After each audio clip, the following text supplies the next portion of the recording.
This tape is part of the Middle Tennessee Oral History Collection designated as MT 2000.188. This is Betty Rowland. Today is Monday, July 28, 2003, and I'm interviewing Vincent DeGeorge at his home located in Murfreesboro, Tennessee. The tape of this interview, along with the transcription of the interview, will become part of the MTSU Oral History Collection and will be available to the public. Future researchers may include portions of this interview in their publications. Is that all right with you, Mr. DeGeorge? Yeah. Okay. Maybe I'll call you. It may be available to anybody who wants. Yeah, I don't care, yeah. Okay. I'm going to get you to state your name and your date of birth. Vincent J. DeGeorge, February the 8th, 1910. 1910. Where were you born? Right here in Murphysboro, Shacklett's Photography, upstairs. You tell me that your dad had a business there. Yeah. Where Shacklett's Photography is located now. Yeah, there, yeah, but he had a business there till about 1905 or 6. Then his brother and him his brother took that place over when Papa moved down the street. And that building there in the cyclone is tore down where they built that building up in 1913 and he moved down there in 1913. They built the Princess Theater down there in 1913. The old Princess, where the Gathering Center is now. That was the old Princess Theater. Mm-hmm. And so he moved down there and opened up a place down there. And there was a barber shop next to him. And next to the place that he rented. Well, they tore all that out and built the theater. So the barber shop had a place on the left-hand side of the theater. And Papa was right next to him, and he stayed there till about, I don't know how long. He stayed there 23 years, I believe, in that one place. Now, what business was your father in at the Shacklett location? What was his business? Wholesale and retail fruits. Okay. You see that? It's up on that sign, wholesale up at the top. I'm going to take this. Take it off, it's all right. Yeah. Wholesale and retail fruit. Okay. This is a wonderful picture. I want to get a copy of this. And you say you were born upstairs? Yeah, me and my brother both. Yeah, we were born upstairs. Dr. Bill Bro, I remember, was my doctor. And he came to... He came upstairs there, yeah. Okay. What was your father's name? Samuel. Okay. And is this his brother with him? No, that's a friend. That's Jack Brown's uncle, Walter Brown. Oh, okay. Is this your father? That's my father. Okay, yeah. so the one on the right in this photo Yeah. is your father. Do you remember being in this store? Yeah, well, I was 3 years old when we moved from there. Okay. We moved from there down the street when they built that Princess Theater. He moved down there next door. So that was 1913. He moved down there when that cyclone happened. Now, what was his business when he moved? Did he do the same thing? When he moved down to the other place, yeah, when he moved down to the other place, he put in a soda fountain, had a soda shop counter. And soda fountain there. Is that this one? Uh-huh. I'm going to have them all off the wall here. Yeah, he put that soda fountain. This picture here, see, this soda fountain's got 3 arms. Uh-huh.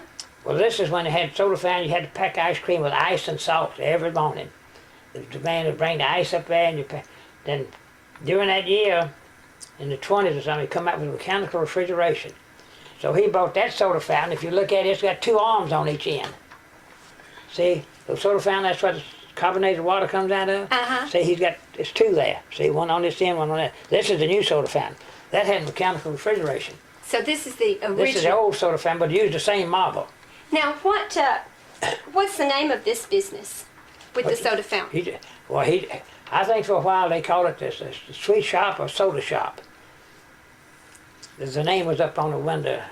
Coca-Cola people would come around every so often and put the decals across the top of the window or whatever you wanted. I think at one time they put on the sweet shop or soda shop 1. Now, what business is there today where this is? In that place? Yes. That's a place that they, now wait a minute. That is the, I'm trying to think now, the old place, and let's see, he moved from down at Princess Theater. He and Mr. Gayhart owned the building on the right side of the Princess Theater after they built it. and Papa was on the left side. Well, he stayed there for 23 years. Mm-hmm. And then that was during the Depression. And everything, there was 7 empty stores, I think, on that block that year. And Papa told Mr. George that I can't pay that much rent or something. And anyway, they swapped places. Because Mr. Gerhardt owned this building Papa was in, so he moved in his own building, and Papa rented this building from his row overall, because it was right at the square where you go across from the main part of the square, where the judicial building in that block, it'd run right into the front of his store, and his business doubled or tripled. Oh, So okay. so he moved there from down below, because down below he missed most of that traffic. So he was doing good till the theater moved. So the theater moved over on the corner where the Federal Savings Loan is. Now, the theater was at one time on the square? There was another one on the square, yeah, but Oh, that wasn't okay. the same one. Okay. There was one on the square, I believe we called it the Roxy. Oh, okay. It's down below, well, do you remember where Goldstein's was on the corner? Yes. Well, the Roxy was right down below that, Oh, three, okay. 4 doors. Well, where was the Princess Theater originally? Originally, Francis said, was next door where Daddy was, on Church Street.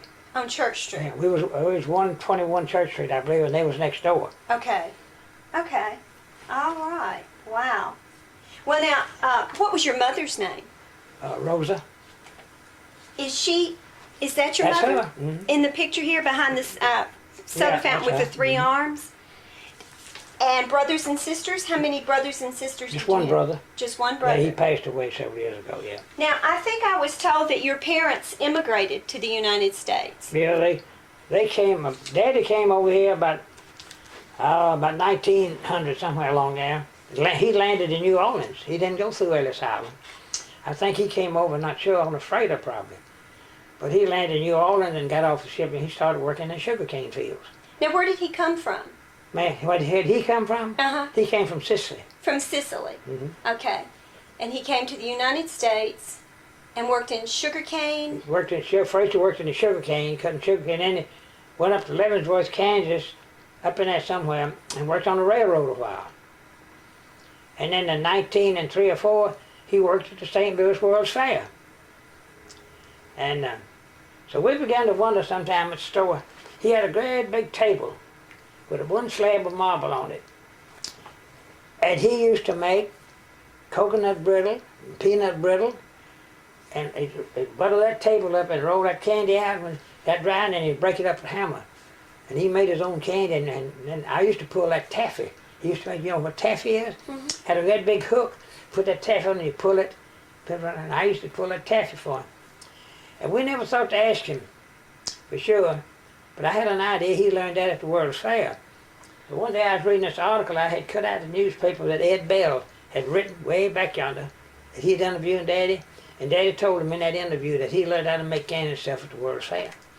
Because he could not read, all he could do was write his name, and he remembered all that, how to do all that stuff, what the ingredients were and everything. Mm-hmm.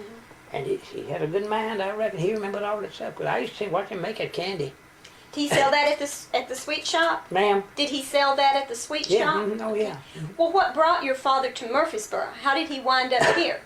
Well, let's see. At that World's Fair in St. Louis, I believe, if you look in history, I believe it told the 1905. So he went to Nashville. I think some people he knew from sisters lived in Nashville, so I think that's why. But anyway, he went to Nashville, and he opened a little grocery store there. And he said that was doing what they called a panic, same as depression. So he didn't do it, so he finally sold the grocery store, and he'd heard that this place in Murphysboro was for rent. And that's why it's in that picture up there. Mm-hmm. And so he heard it, so actually he rented that place and moved to Murfreesboro. Yeah, he heard that place was for rent. Now, did he have a partner with him? Now, his brother came later, Uncle John came later, and they run the place together. So in let's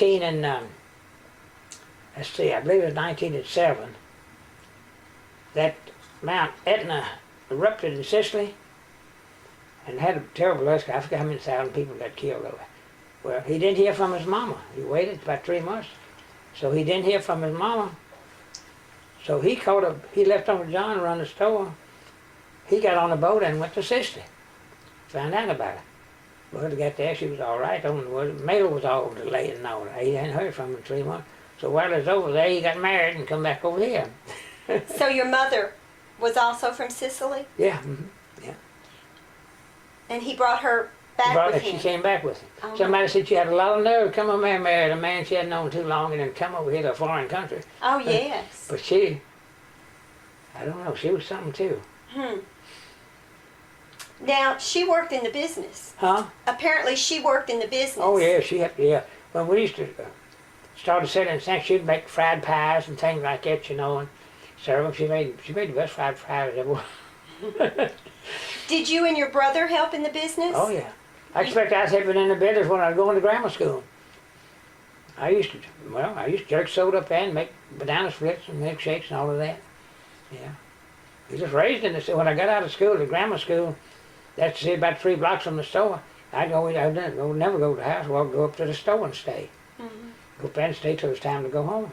Now, you said you were born above this first store. Right upstairs there. But now when you moved, where did you move to? Moved at 707 North Spring Street. Right down the street there. Just down the street from where we are today? Yeah, that's right. Just next block. Oh, wow. Okay. And then my daddy built that house down there on the corner about 1925. 24 or 25. But now let me ask you some, you said that you have scattered memories. You're not sure exactly how you get these memories of this cyclone. Yeah. Because you would have been very, very small, but you think you remember your dad holding I you? seem like I remember him holding me up. There's 2 windows on each side with the door in the middle. You can see it in that picture. Seemed like he was holding me and showing me something. I don't know. I may just thought that. Was his business damaged? Well, no, there wasn't much damage. One fellow got hurt, got his leg broke or something. I think he was asleep in the bed, and I believe they said he was the only casualty. There's a stable down the street on Main Street. I think it was torn up, the roof or something fell in, something, but only one casualty in that cyclone. He's lucky. But he said there was a door upstairs, that they lived upstairs. There was a door upstairs that opened up on the roof. You'd go up on the roof, and I remember he would say he had to go upstairs and hold that door down and tie it down, keep it blowing away. Now, I think this would be the north side of the square. That's the north side. Yeah, that's right. And we have another picture. I've taken another picture off the wall. That's right. This is W.R. Bell Jewelry. You see the name up there? Uh-huh. Yeah. Well, see, he just moved from there about several months ago. That fellow that brought him out bought that place. And there's C.B. Leatherman. And these are the 2 corner buildings. This is completely gone. There's that Sims Real Estate Company there. You ever seen the name of Sims or something? But this building tore the top off. And this one, it tore it completely down. Now, let me see. Now, here's that bakery. There's a Miss Sloan. She worked out to college for a long time. She had a nephew or somebody, she said, had a bakery there. And we saw a picture. We decided that's where he had his bakery. This is Gray's Bakery. Gray's Bakery, yeah. Gray's Bakery. She was a Gray. And she saw that piece. She said, I bet that was I don't know what kind it was to him. Said I remember he had way back there, he had a bakery there during that cyclone. And this is a barber shop. So we think, Daddy, this is a building, either this one, no, this is the one. I think that's the same brick wall. Every time I go by there, I look at that brick wall, and I think that's the same brick wall as up there when we was there. But that great bakery, and that barber shop was there. Of course, they tore it down, and they fixed him a place in a theater. Yeah, that barber shop, Mr. Trail. So the Princess Theater was on this street, on Church? Yeah, well, here, the Princess Theater is right where you see barber shop. Started right there. Oh, okay. See, right, and Daddy moved right here next door to it. Oh, okay. Yes. Well, see, I never knew the Princess Theater to be up on the square. Yeah, well, I'd call That's it before it's my right close time. to the square, yeah. Uh-huh. Yeah, Okay. because, Well, now, who made this picture? Do you know the history behind this picture? no, it was on a postcard. You know, people go around and made pictures in and sold them. Uh-huh. And it was on a I wish Sam could find it. I gave it to him to make a copy of it. Now he can't find it. But it's an original postcard. It was mailed. It was mailed from Papa's store there. This fellow was staying with him and mailed to somebody in Nashville. I think it was mailed. It was mailed to some of the kin folks in Nashville anyway, and it was mailed from that building. Now, this is just, of course, there's destruction from the cyclone, but just to look at the streets, nothing's paved. Tell me your earliest memories of downtown Murfreesboro. I can remember them paving Church Street down by the Methodist Church. Seemed like I remember them paving that, and back then, I don't know why, but it seemed like they threw lime all over it. I don't know, cured or something, but it seemed like I can remember them throwing lime over it. There was some railroad tracks around the square too that they pulled up, not railroad, but streetcar tracks. They pulled up. And that streetcar track, it ran back over here somewhere, and my mama's house down on the corner of 701. I got a diagram somewhere, and that railroad track run right beside her house. Way back, because it was torn up since then. And run down Maple Street and had a turnaround and come back and made the trip again. Oh my goodness. It was a streetcar is what it was. I keep saying railroad. Yeah. So you remember the square before the streets are paved. I expect it wasn't paved when I was 3 or 4 years old. Do you remember horse and buggies being on the square? Horses and buggies. It wasn't but 2 or 3 cars way back at one time, Papa said. I think he said the man was a plumber, had the first car in an automobile. Mm-hmm. But you know, we had a pony and buggy. I did. I had a pony, and then he bought a buggy, and you turn down the back and have a seat back to back to each other. I've seen pictures, I think they're in that book over there from Mink Slide to Main Street, of mule teams and wagons with cotton up on the square. Yeah, do you remember seeing that? Well, I don't know if I saw cotton or not, but I know there wasn't many cars back then. Now you tell me that you also remember the story of the human fly. Oh yeah, I remember the night he fell. I was up there. See, my daddy's store was right there, and he was right across from the courthouse. He was just right across from where my daddy's store is there. I think I've been told that happened in 1923. So you would have been about 13 years old. Yeah, I remember. Okay. There was a Sweeney Funeral Home right there. The Sweeney Funeral Home was right up the street from there. Spencer says up down there was Buckhannon and Topless for a while, and A.L. Swift was on the corner. But the Sweeney Funeral Home was just somewhere above here, and they brought him on a stretcher when I was there. And I can't remember, but they said they laid him in the window 2 or 3 days to see if anybody could identify him. But I remember when they come by me with him on a stretcher. Were you at the family business? Yeah. Did you go out to watch him climb? I watched him. Yeah, I watched him climb. Yeah. Now you told me that he fell to the roof. He fell to the roof. He was on the cupola. He didn't fall to the ground. He fell to the roof up there. But some of them claim there's a lot of decorations on those post curved pieces and all. And somebody said that he probably one of them broke off and he slipped and fell. He'd already climbed up. He was coming down. So they never did find out. So they buried him out here at Evergreen, I think. Did you watch him climb? Yeah, yeah. They had. I forgot they had fines, and everybody around there shined the spotlights on the building so he could see. Oh, he was climbing at night? Yeah, it was dark. Was there a big crowd? Yeah, oh yeah. Everybody was there in cars and all parked around there and watching him climb that building. Did you see him fall? No. Okay. I guess it was too dark for anybody to see him fall. But anyway. Oh, because he got out of the spotlight. I guess. But they had cars shining lights up there. And it seemed like they may have had a fines in the 2 shining lights. I don't remember for sure. Why was he doing it? Do you know? Well, he just traveling through. I read way to make some money. Well, who was going to pay him? I don't know whether he was going to pass the hat around and collect money, and I imagine that's what he was going to do. It must have been a Saturday night because I've heard that downtown really filled up on Saturday nights. You wouldn't believe it. You couldn't walk down the street on Saturday night. That block, Judicial Building, the people stand there all night till 11, 12 o'clock, and stand there talking to each other. People parked the cars there, everybody sitting in the cars, talking to each other. That's how it was crowded on Saturday night, and that's dead. But there used to be a crowd up here on Saturday night, and I guess Friday night too. Did the businesses stay open late? Oh yeah, we used to stay open about 10:30. And I guess some City Cafe or something, I think City Cafe probably stayed open all night. That was the old City Cafe. It was over there on the south side of the square. But Dawson County run that, City Cafe. Yeah, we stayed open usually about 10:30. Did you have a good business? A brisk business? We had an extra good business when that theater opened up. Everybody get out of the theater at night, come in and get Coca-Cola or something to drink. Mm-hmm.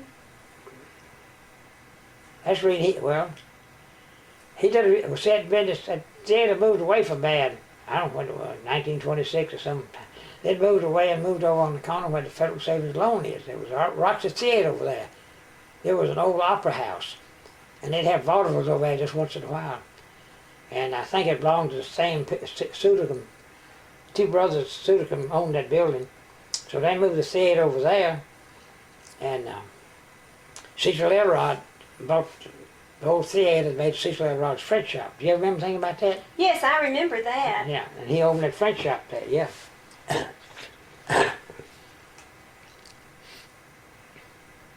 My goodness. Do you remember going to the movies? Oh yeah. I got locked in there one night too. When they went to sleep. I remember they said they come and found me and I was in there sound asleep. They had already locked the doors or something. Mr. Altman, he was the manager of it. He'd come in the store all in and out all the time. There's Vincent, he couldn't find him. And I believe that's what they said. I went to sleep in there. They happened to come in and get me. Do you remember how much it cost to get in the movies? It was about a dime, I guess. Haircut was a quarter, I believe. How much, do you remember any of the prices that things sell for at the sweet shop? Yeah, well, I forgot what year. All the sandwiches was a dime. Oh my. And finally, Uncle John had sliced some ham and weighed it, barbecue. He told Papa, said, you can't have to get it, so it had to go to 15 cents on the barbecue, and all the rest of it was still a dime. I think a bowl of chili was 15 cents. Who did all that cooking? My mama did all of that for a long time. Now, behind the soda fountain here, what would that cost? A soda Coca-Cola, or ice cream? Dice Coca-Cola was a nickel. Nickel? I think a soda was 10 or 15 cents. Milkshake was 15 cents, I believe. I think a banana split was a quarter. Put 3 scoops of ice cream on half, banana cut half in two. Put crushed cherries on one, crushed pineapple on one, maybe walnuts on the other. 25 or 35 cents. Where did the ice cream come from? First I remember he made some ice cream at first. Then he began to get it out of Union Ice Cream Company in Nashville. They ship it down here in a big wooden tub. Of course, the ice cream sat in there with ice packed around in a canvas cover. And you have to go down to the depot and pick it up. And that was Union Ice Cream Company. I still remember that crazy name. And after that, Consumers Ice Cream Company opened up about 1920-something. And so all the ice cream then came from them. And I finally went to work for them in the 1940, 1935, 36 for a while. That place finally, somebody robbed it and somebody sat down and burned down. It's over there across from the railroad, just as you cross the railroad on Main Street. And it burned, somebody set on fire. Now, there were other businesses around the square that were owned by immigrant families. Yeah, Do you remember? Goldsteins, there was Jewish families, they was on the corner over there where the, What family? man, What was- Goldsteins. Okay. They was on the corner over there. What's that? Rutherford County's got some office over there. Goldstein's corner, that's where they stayed there for a long time. Okay. And let's see, I know Spain and Hudson was a hardware store. It was up above there, and Freeman Furniture Company was up there. And City Cafe was up there. Now, what's beyond that, I don't remember. Well, some of the other immigrant businesses, were they people that your father knew? Did other people follow him besides his brother? No, I don't know if people, I don't know if no, it's just my dad and his brother, Now, John. it seems like that would have been very lonely for him to be away from all of his family and all of his former friends and everything that was familiar to him. How did he ever talk about his home or being lonely or? No, not about being lonely, nothing, no. He seemed like he was happy here. I don't know. He just adopted the United States as his country? He was naturalized, I believe, about 1922 or 23. Mm. Yeah, And so Murphysboro became home. yeah, that was at home. And the only home that you knew. Yeah. Did he ever take you back to Sicily? Yeah, we all went back in 1926. My mother and Daddy and me and my brother. We stayed over there 2 months, Really? and then we came back. Who And I ran wouldn't the go back over there for nothing. I'd go back for a visit, but I'd go back over there to live. Who ran the business while you were gone? Uh, I guess it's his nephew, Dominic Machota. He was in Nashville, and Papa got him to come down here, and he run that business while we was gone. 'Cause we was gone altogether 3 months. We stayed over there 2 months and months on the boat going and coming back. But Dominic run that business while he was gone. Dominic had a place in Nashville. He sold fruit nearly up on the street, up there around where all the streetcar terminals went in. He was right around the corner from there. But I don't know when he just quit, he wasn't doing much over there. Anyway, he came down and run the business. Well, tell me about your childhood. Where did you go to school? Critchlow Grammar School. Critchlow Grammar School. It's gone.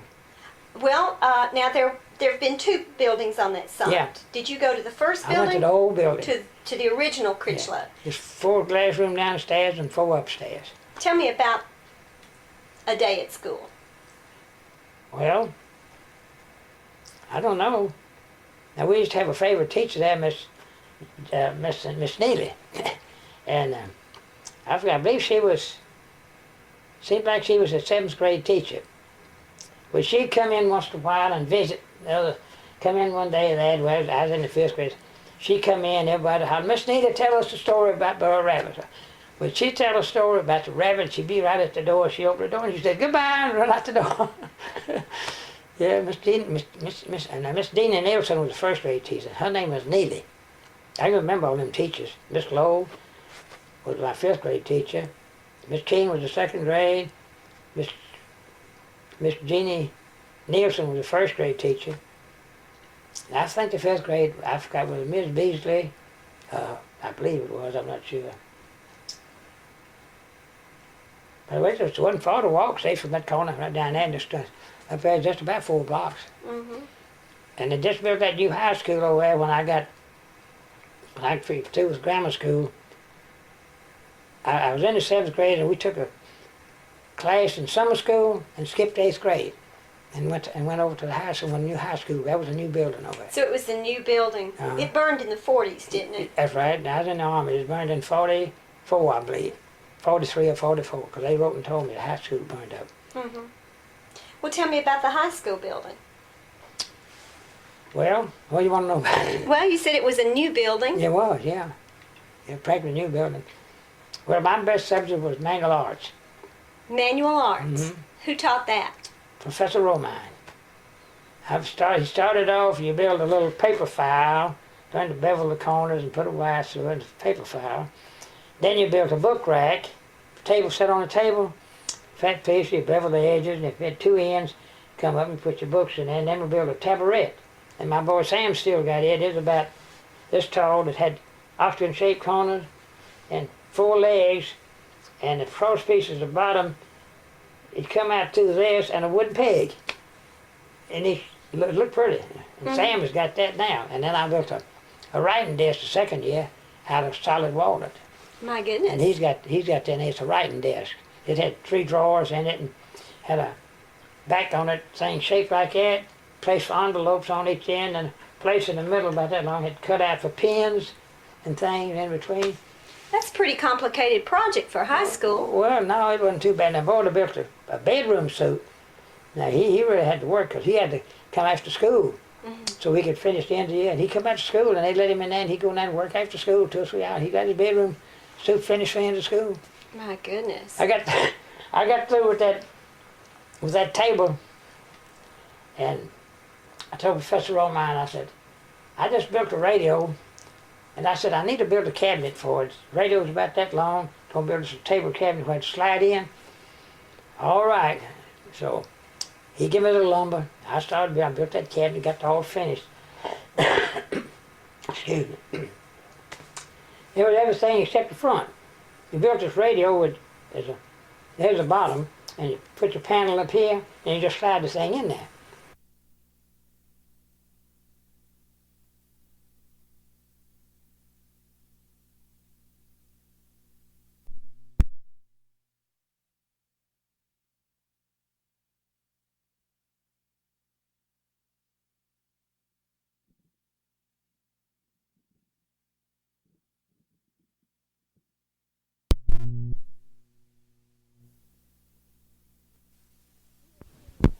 You were telling me about the cabinet you built for your radio. Yeah. Well, I take it to Mr. Professor Romine, and I said, all right, I'm all finished. How about it? He looked, it ain't smooth enough. You got to sand it. But he made me sand that thing, I don't know how many times. I know it was all right. But he didn't want me laying around there not doing nothing. I sand that thing and sand and finally put 2 or 3 coats of shellac on and everything, got my radio on, slide in there, and that nice little cabinet. But he sure made me work on that cabinet.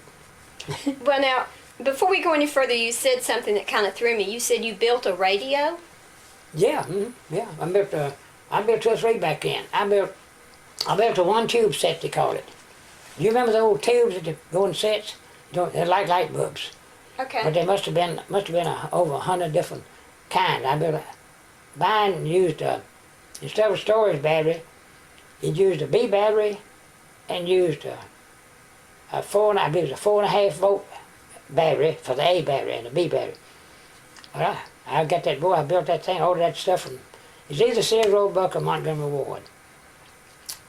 And I put it on the board and put those parts down and took the wire and hooked it all up. And if you got the B battery mixed up on the A battery, you'd burn that tube out. Because the B battery was 22 volts or 22 and a half, the A battery was 4.5 volts. So the fellow over here, his name was Jesse Coleman. He worked for Bell Jewelry Store. He was a jeweler, he'd just gotten out of the Navy. And he had built a set over there, and he was sending dot and dash code to a fellow on College Street who was manager of the telephone company. And they were sending dot and dash to each other just across town. He was doing it just for the fun. And Jesse built that set, and I'd been over at his house several times. So I took that set over and said, I want y'all to check this set, be sure it's right. I don't want to burn out that tube. Because a $6.50 tube in was a lot of money. I took it over there, and his brother checked it. Looks like everything's all right. He looked at the diagram. He said, well, let's hook it up. He hooked the battery. I never will forget one of the first days, it was KDKA Pittsburgh. And then I remember he got Des Moines, Iowa on. The thing worked fine. My goodness. And then after that I built, that was with earphones. You wouldn't carry a loudspeaker.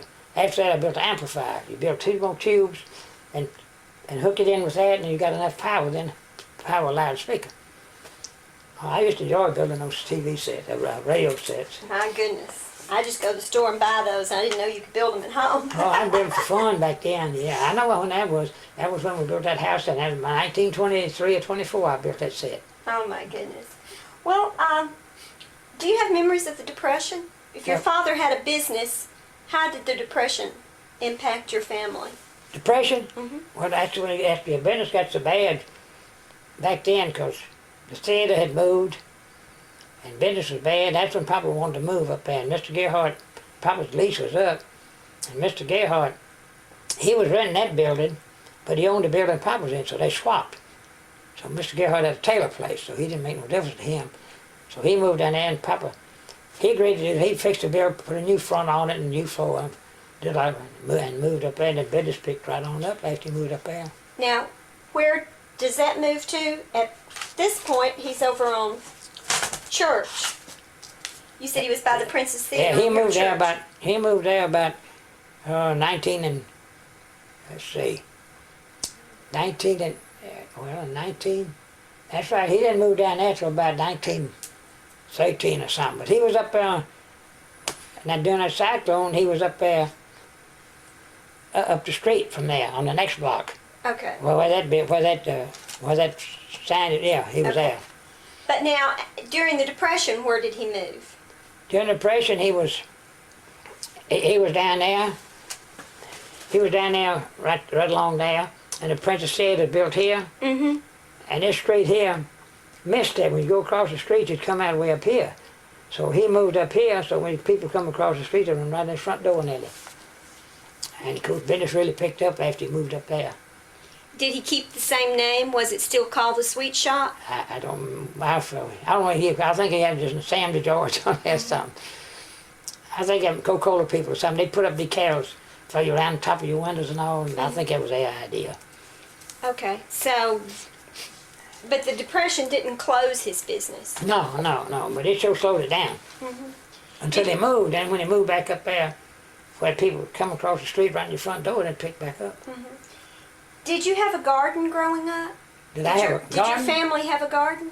He had everything. He built him a hot house up there, And he had everything. He used to be all kind of herbs, parsley, garlic. He used to even raise dill. He make dill pickles with us. He raised dill and dried it out and sold it. He raised tomato plants. He was really a gardener. Mm-hmm. I've got that article that Ed Bell wrote. I don't know if you ever read it. Have you ever read that article Ed Bell wrote about him? No.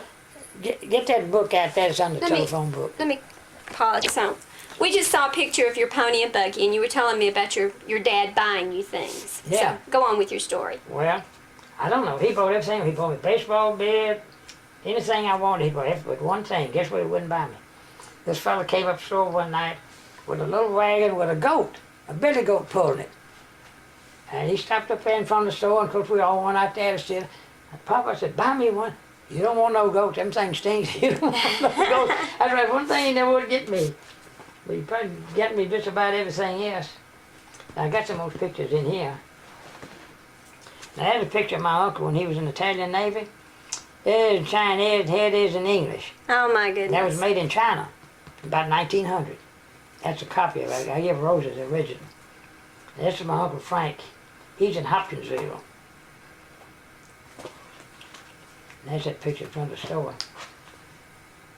Now this is what they put in they printed that in a thing that they put out.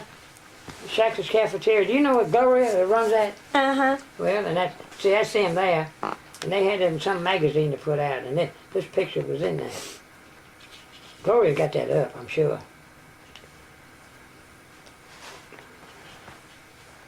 Now here's Old Town. This is a town in Sister where they lived.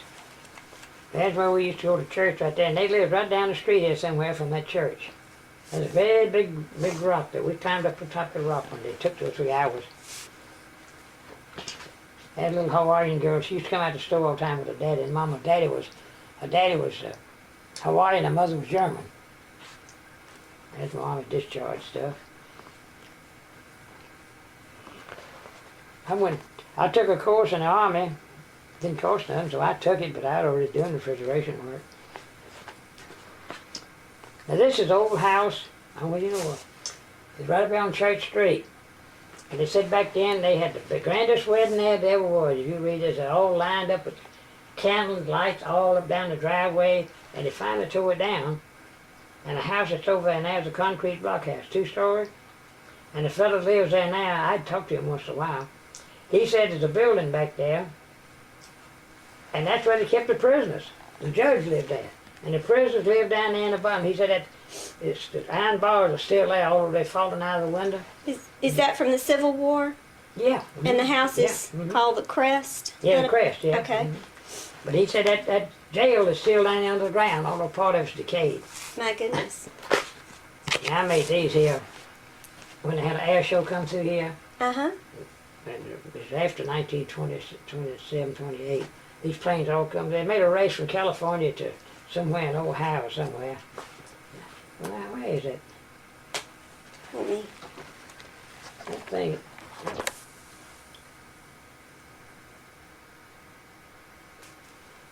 See if I didn't hit Maria. I think that. Let me ask you some other things you might remember about Murfreesboro early on. Do you remember county fairs? Ma'am. A county fair? Did you ever go to a fair? Oh, yeah. Tell me what that would be like.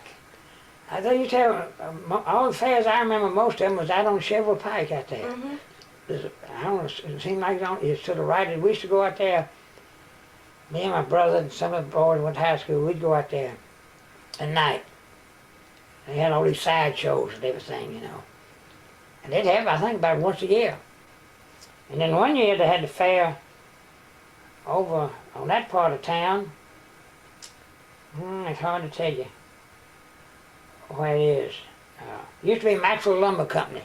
Had a place over there, but there's a big vacant field. They used to have it over there. We'd go over there to the fair and stay till 10, 11 o'clock at night. They had Ferris wheels and everything over there. Yeah, they used to have fairs, I guess, about every year. Now, I've been told there was a racetrack. Yeah, the racetrack was out on Chevrolet Pike. Do you ever remember seeing? Yeah, I remember going to the racetrack. I remember them Surreys, 2-wheel Surreys, race them things around the track. Yeah, I remember them. Yeah. Was there a big crowd for that? As well as I remember, I imagine it was. But I remember them Surreys racing around here. They didn't ride horseback, you know. They had these two-wheel service. They'd race them things around there. Yeah, I expect they had a big crowd. Everybody'd go out there, I guess. Do you remember Blue Ribbon Parades? Remember what? Blue Ribbon Parade. Blue Ribbon Parade. I remember the Carnation Parade. Carnation Parade. Mhm. Tell me about that. That's when the Carnation built this plant down here. The chimney's still way up in there, and they built that plant, canned Carnation milk, and they had a big parade for it, just celebrations, because they come to town. And I remember watching that parade. I don't know who all was in it, but they paraded all around the square and all. Well, I guess the Blue Ribbon Parades came along after you were out of elementary school. Ma'am? I guess I'm wrong in asking because I think the Blue Ribbon Parades probably came along after you were out of grammar school. It's something that the health department did. It is. So you probably would have been in high school by then. Yeah, I don't remember that now. What did you do after high school? After high school, I went to work with my father in the store. Mm-hmm. Then I went to work for the Skimmer's Ice Cream Company. Doing refrigeration work. Which company? Consumer Supply Company. Consumer. Yeah, they made ice cream here. Mm-hmm. So everybody bought the ice cream for beer. Then I worked for them. They had trucks go all over, go to Altamont, Colmont, Winchester. Ice cream, go around to deliver ice cream all those places. Mm-hmm. Yeah, and I did refrigeration work. And when I got in the Army, that's what they put me into. Well, let's talk about how you got in the Army. When did you go into the service? In September, August. Yeah, I went in August, but I got 2 weeks leave. Went back September the 3rd, I believe. What year is that? That was 42, I believe. Because I got out in October 45. Is that 3.5 years?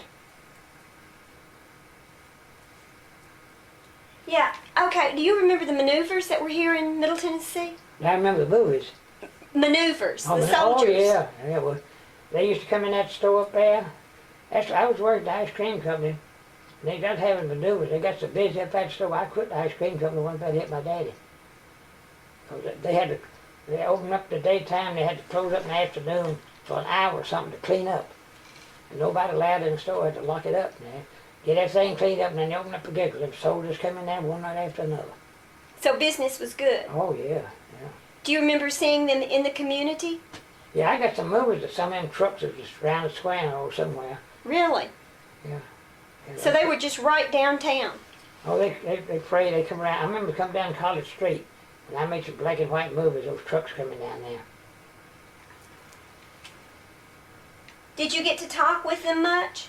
Do you remember? Soldiers? Yeah, do you remember talking to them? He used to come and sew and eat when he's on in the afternoon when he's off. We had one soldier, he'd come out every day at whatever it was, 6 o'clock, something, and every day I'd get him a sandwich or something. And some of them soldiers from Tullahoma used to come in there too. You know, the Tullahoma had a big camp. Mm-hmm. There's one fellow here, his name was Lieutenant Wyheim. He was from up north. He went back up there, saw St. Maria Mission or something, got killed. But it's funny to say, Mama lent him some money or something. He got up there and sent it back to her. And then Mama wrote and told her they thanked her for helping him out. Really? He was a good fellow, though. Well, other people have told me they got to know the soldiers, and sometimes they would eat dinner with them, cook dinner with them, Yeah, and let them one stay time- the night. These 3 or 4 soldiers come in the store one Sunday. We opened up on Sunday. Opened up about 10 o'clock, I reckon. I was told at 6 or something on Sunday. These 3 or 4 soldiers come in there and we just eat dinner. I don't know, my mama would be like, she asked them something, y'all want something to eat? She took them back in the kitchen and she had a spaghetti cooker. Well, they sat back there and eat that spaghetti, and we was up to front. We didn't go back there for it. That's what Mama said, what the hell did racket in me? And them boys was back there washing the dishes. So Mama thought that was something. They said, wash their own dishes. Most of them wouldn't have done it, but they did. That's nice. They got to eating, so they washed the dishes, yeah. That's nice. Do you remember hearing the news of the attack on Pearl Harbor? Yeah, I was at the store that morning. Tell me about that. Well, that was about, seemed like it was around 11 or 12 o'clock or something.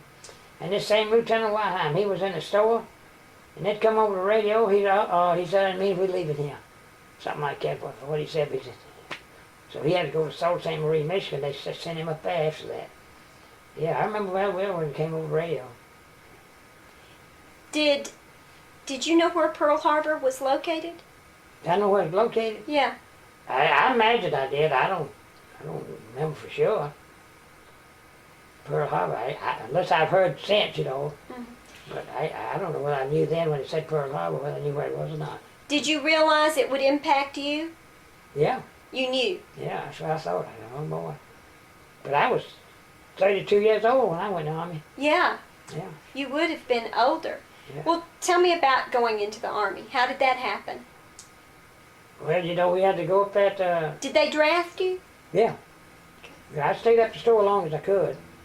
And so you get a card report up at the Old Elks Club up there, and they interview you and write down, and you tell you when to report, and all of us reported down to Depot that morning. About 125 of us went there. We go, they take you all through there and give you a health test and everything.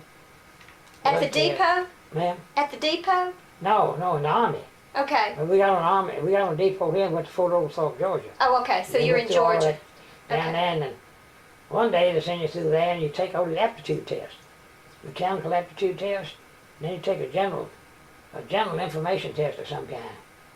Well, I forgot, I got aptitude test, I got them about 130 something on you or something. But to me that wasn't hard. And I made enough on the regular test to apply for officers school, and I want them there. Why not? I don't want responsibility. I'm like that Artie Murphy. You remember about him, Artie Murphy? He was the most decorated soldier in World War II. Oh. And they offered him another stripe in the field, and he turned it down, didn't want it. They said, you got it, you gonna take it. But he really didn't want it. He wanted to be just what he was, a plain soldier. No, I wouldn't go to officer school. So what job did they train you to do? Well, they send you up, sit down there, and while they call your name, and you go to this sergeant, whoever he is, and they interview you. What have you been doing? Well, I've been doing refrigeration work mostly. I worked for an ice cream company for about 3 years. And I keeping up over 100 ice cream cabinets and soda fountains. And so he takes out a little book, started asking me questions. And I answered all of them, I guess.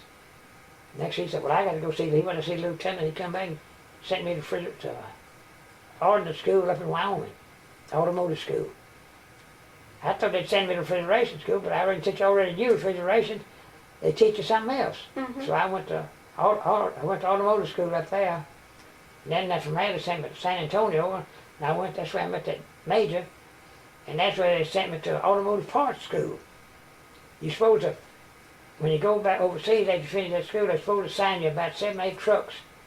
3 or 4 trucks with tires and the other with all kind of parts. You don't repair a part on the truck in the field.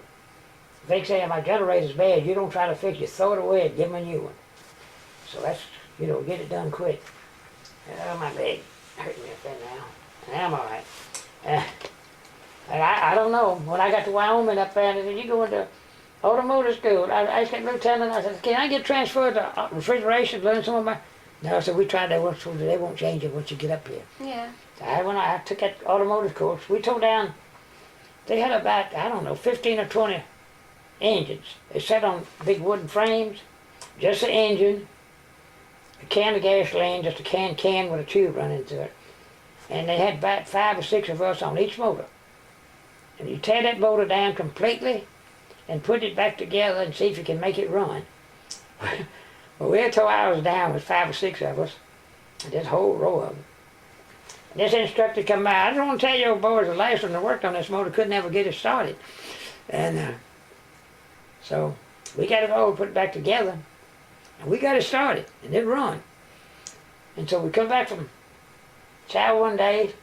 He said, boys, all these motors have been doctored since y'all been gone to chow. There's something wrong with them. So we fixed it. Now our job is to find it.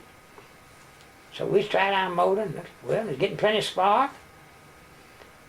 And there's a pump on the motor, that this tube runs into the tank, supposed to be just a tin can with gas in it. And we pump that gas out there, and we take that little pump loose that way, and the gas was shooting out of there. And come to think, they had put water in the gas tank. So you see that liquid, then you think it was gasoline. Well, we found that. Then they put cotton, something in the carburetor where the air couldn't go through. But we fooled them. We worked on it. I reckon one or two of us had worked on motors before. I hadn't worked on car motors any hardly. But we got the thing to running. They must have had 20, 25 of those motors lined up. Where did you go from there? Went from there to San Antonio, Texas. Well, when we finished, we finished that in Wyoming. They're signing us to different places. And some of them boys got attached to an air corps, mechanics. They called out 10, I believe it was 10 mechanics and 3 parts clerks. I was one of the parts clerks, 13 of us. They got our barracks bag, went around, had a mark, put a name on them, serial number, 3436561. I ain't never forget that long as I live, and that's been 55 years ago. What's that number? 3436561. Well, you're going too fast. 3436561. That was my Army serial number. Wow. And so they called us, well, y'all going overseas. But we shipped out in a day or two. Well, so we come back. Boys, they've canceled those orders. They've been sinking a few ships down there in the Caribbean Sea, the German submarines. So they're calling us off right now. Mm-hmm. So they called us off and sent us to Fort Meade, Maryland. So we go up to that's a long ride from Texas to Fort Meade, Maryland. Just 11, 12 of us, or 13 of us, I forgot. Did you go by train? Ma'am? Did you go by train? Yeah. So they give us the tickets and all. So we went and got to Fort Meade, Maryland, stayed up there 2 or 3 weeks at the casualty company. They called us, waiting to be called. Finally one morning they called us out by name. Called me out. Refrigeration mechanic. Everybody, about 13 of us. They called us all out. Next thing we knew, we got on a Staten Island ferry or something and got on a boat. First thing we got off down in Port of Spain, Trinidad, they called out, what is your MO number? I'm a refrigeration mechanic. Right. What is the other fellow? He's a sewing machine mechanic. Worked on sewing machines. Mm-hmm. The other one was typewriter mechanic. We was kind of a service company. They come with us in with a hovercraft detachment. A what? A hovercraft detachment. Hovercraft detachment. What does that mean? All we know, we was attached to the Transportation Corps. But they kept telling us, you don't belong to the Transportation Corps, you just attached to the Transportation Corps. But we were a service company. Okay. Because on my branch of service, on mine, they had listed on there my discharge EML, branch of service. And I ain't found nobody else to tell me exactly what that means. I thought it said enlisted men's list. But I saw somebody once that was in the Navy, and he said, that means you're some kind of mechanical work or something. So, I don't know, I guess that's what that means. Mm-hmm. I was down there one day, I pulled up to the docks. You know what a towboat is? Mm-hmm. They pull these things behind y'all. And I was down there, I believe I was carrying a load of kerosene there for a cook stove on this merchant ship. And I got down to the docks and pulled that thing up there and get parked. Had a soldier up here about 3 stories up high on the dock. Hey, DeGeorge, is that you? It was Charlie Todd from Murphysboro. Used to run Todd Furniture Store. And there he was up there. He called me about a year or so. He said, I want to know how in the world we met each other down there in Trinidad. I know you took me over to the barracks to get a shower. I said, yeah. I said, you hollered at me and you was up on the deck way up high. And we got to talking and you said, boy, you wish you'd get a shower. I said, I ain't had nothing but a saltwater shower. And said, it's just sticky. I said, come on down here. And he took me down. I took him over to the barracks. And he still remembered that, called me back 2 or 3 years ago. Did your group that you were with, did you ever go into combat areas? No. So you were very fortunate. I was stationed over to Port of Spain, Trinidad. Well, now you were showing me these pictures from Trinidad. You said you could rent a boat on the weekend? No, yeah, it was in San Antonio.